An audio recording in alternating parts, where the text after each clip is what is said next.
Hi all. ஒரு recipe நல்லா இருக்குது அப்படின்னா நம்ம அதை எக்ஸ்ட்ராடினரியாக பண்ண நினைக்கக்கூடாது.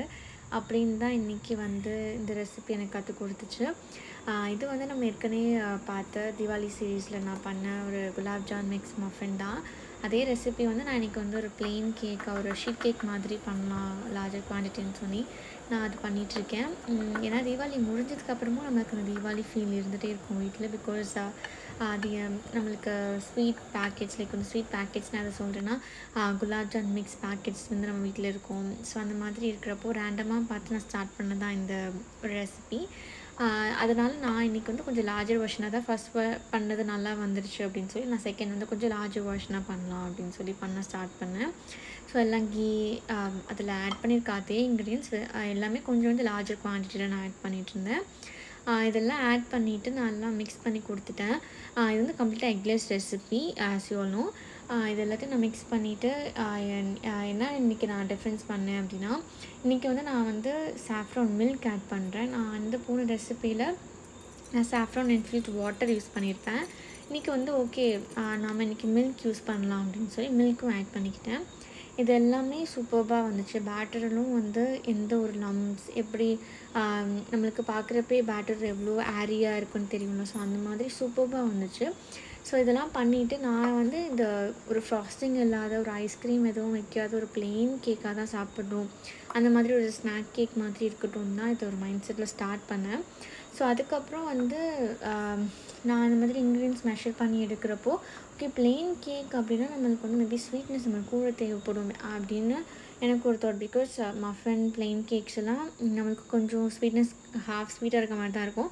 பட் அன்றைக்கி வந்து எனக்கு மைண்ட் வந்து இன்னும் கொஞ்சம் ஸ்வீட்னஸ் போடணும்னு தோணுனாலே என்னன்னு தெரில, நான் வந்து சுகருக்கு வந்து கொஞ்சம் கூட அமௌண்ட் ஆட் பண்ணிட்டேன்.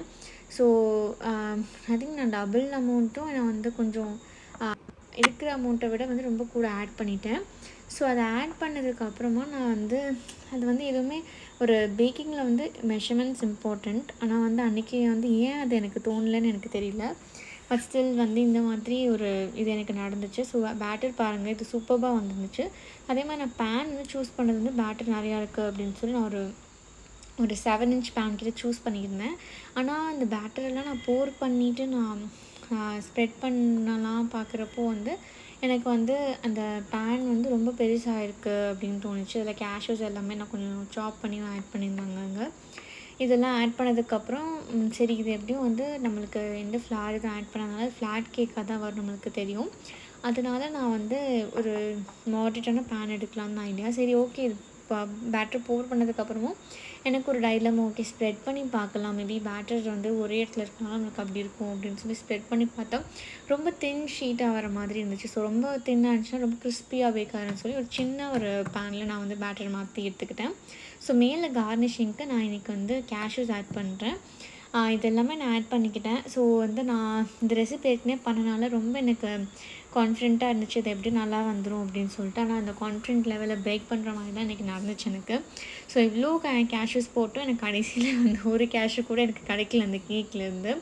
ஸோ நீங்கள் அது ஃபுல்லாக பாருங்கள், உங்களுக்கு தெரியும். இதை நான் பேக் பண்ணி எடுத்துட்டேன். அதுவும் வந்து ரொம்ப நேரம் இது பேக் ஆன மாதிரி இருந்தது லாஸ்ட் டைம் விட. ஏன்னா வந்து ரொம்ப ஹைட் வந்து அண்ட் டக்குன்னு சங்க் ஆன மாதிரி ஆகிடுச்சு.